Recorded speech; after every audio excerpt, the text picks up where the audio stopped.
तर मन की बात या कार्यक्रमामधून पंतप्रधान नरेंद्र मोदी देशवासियांसोबत हितगुज करताना दिसतात आणि यानंतर पुन्हा एकदा बातम्यांचा वेगवान आढावा। साताऱ्यामधल्या ठोसेघर धबधबा पावसामुळे फेसाळलाय। धबधब्याची नयनरम्य अशी दृश्य डोळ्यामध्ये साठवण्यासाठी पर्यटकांची पावलं ठोसेघरकडे। सिंधुदुर्ग जिल्ह्यामधल्या आंबोली घाटामध्ये डोळ्यांची पारणं फेडणारी दृश्य। आंबोली घाटामध्ये ढगांची चादर पसरल्याचं चित्र। आंबोली घाटामध्ये निसर्गाने पांघरलेल्या चादरीची पर्यटकांना भुरळ। अमृतसरमध्ये पावसाच्या नंतर वातावरण आल्हाददायक। पावसाळ्यामध्ये सुवर्ण मंदिराचं नयनरम्य दृश्य टिपण्यात आलंय। दिल्ली एनसीआर मध्ये मुसळधार पाऊस। अनेक भागामध्ये पाणी साचलं। वाहन चालकांना मोठी कसरत करावी लागते। खराब हवामानामुळे दिल्लीमधल्या काही विमान उड्डाणांवरती परिणाम झालाय। रात्री 11:30 ते पहाटे 4 वाजेपर्यंत 49 विमानांचं उड्डाण हे इतर ठिकाणी करण्यात आलं। पहलगामच्या हल्ल्यामध्ये पर्यटक लढले असते तर दहशतवादी मारले गेले असते। भाजप खासदार रामचंद्र जांगरा यांचं वादग्रस्त विधान। शौर्याची भावना नव्हती म्हणून हात जोडून मरण पत्करलं, जांगरांचं वक्तव्य। पहलगाममधल्या पीडितांना आणि सैन्याला बदनाम करण्याची भाजपच्या नेत्यांमध्ये स्पर्धा सुरू झाली आहे। मल्लिकार्जुन खरगेंची प्रतिक्रिया। तर भाजप नेते एवढा अपमान करत असताना पंतप्रधान मोदी गप्प का, खरगेंचा सवाल।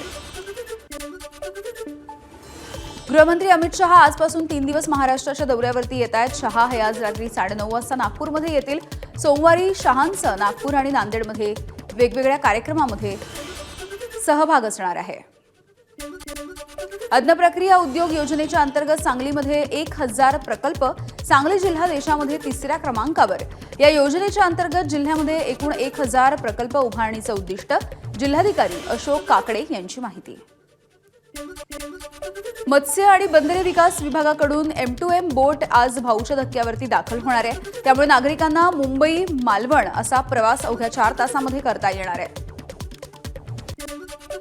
राज्यभरामध्ये इलेक्ट्रिक वाहनांना टोल माफी। वाढत्या प्रदूषणाला आळा घालण्यासाठी निर्णय घेण्यात आलेला, मात्र आता अटल सेतू आणि समृद्धी महामार्ग सुद्धा करमुक्त।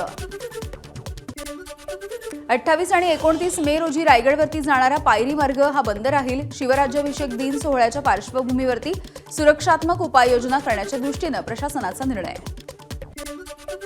उद्यापासून जंजिरा किल्ला बंद करण्याची पुरातत्व विभागाची घोषणा। जंजिरा किल्ला पाहण्यासाठी प्रवेशद्वाराजवळ उतरताना प्रवाशांची होणारी कसरत लक्षात घेता सुरक्षिततेच्या कारणावरून हा निर्णय घेण्यात आला आहे। कर्नाक पुलासाठी लागणारे गर्डर टाकण्यासाठी विलंब झाल्यामुळे कंत्राटदाराला गर्डर टाकेपर्यंत दर दिवशी 20 लाख रुपयांचा दंड। 10 दिवसांच्या विलंबासाठी कंत्राटदाराला 1,80,00,000 रुपयांचा दंड। मुंबईच्या कोस्टल रोड प्रकल्पाचा 7वा आणि शेवटचा भाग प्रभादेवी ते वरळीला जोडणारा अंडरपास मे अखेरीस सुरू होणार आहे। या मार्गामुळे कोस्टल रोडवरती सहजपणे प्रवेश मिळेल आणि शहरामधील कनेक्टिव्हिटी सुद्धा वाढणार आहे। महाराष्ट्रामधील राहुरी शनी-शिंगणापूर इथे जोडणाऱ्या नवीन रेल्वे मार्गाच्या बांधकामाला रेल्वे मंत्रालयाची मान्यता। शनी-शिंगणापूरला जाणाऱ्यांसाठी या रेल्वे मार्गिकेचा फायदा होईल। एबीपी माझा, उघडा डोळे बघा नीट।